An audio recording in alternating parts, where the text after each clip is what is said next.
Washington, CNN, a push by the U.S. State Department to include the phrase, Wuhan virus, in a joint statement with other group of 7 members following a meeting of foreign ministers on coronavirus on Wednesday was rejected, resulting in separate statements and division in the group.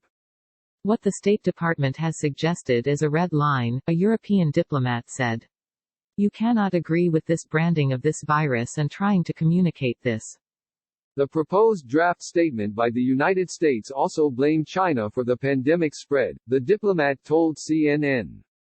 Although the World Health Organization officially has dubbed the illness COVID-19 or coronavirus, a 12-paragraph draft statement circulated by the U.S. among the G7 ministers referred to it as the Wuhan virus.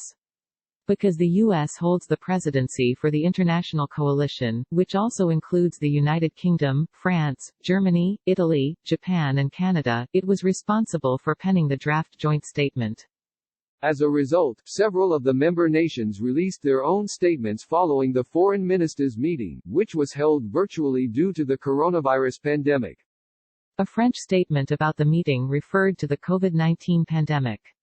And in a sign that the loaded term isn't a priority for all members of the Trump administration, Treasury Secretary Steven Mnuchin signed on to a G7 finance ministers' statement that they were enhancing coordination to respond to the global health, economic, and financial impacts associated with the spread of the coronavirus disease 2019 COVID-19. A joint statement by President Donald Trump and the other G7 leaders after a March 16 video conference made no mention of China at all. In public remarks, Secretary of State Mike Pompeo has consistently targeted China for an alleged lack of transparency at the outset of the pandemic.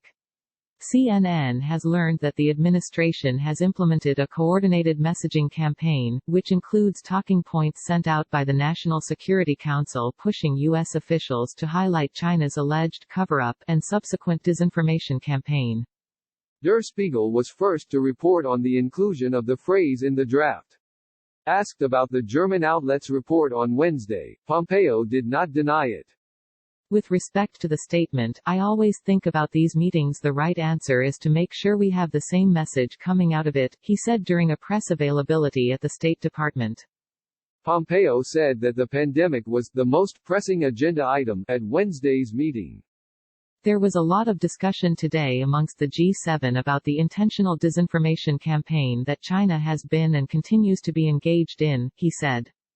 China reported a cluster of cases of pneumonia of unknown cause to the World Health Organization on December 31, while Chinese officials say they began regular contact with the U.S. about the virus on January 3.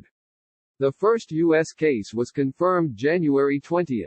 State Department officials have said that the use of the phrase, Wuhan virus, is meant to counter such disinformation. However, critics say the phrase is inflammatory, particularly as Asians and Asian Americans in the U.S. report heightened incidents of racism and xenophobia.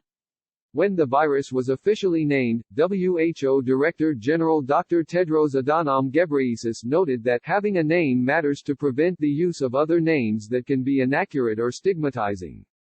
President Donald Trump said Tuesday that he has decided to pull back from associating the coronavirus with China, which he had previously done by calling it the China virus or the Chinese virus.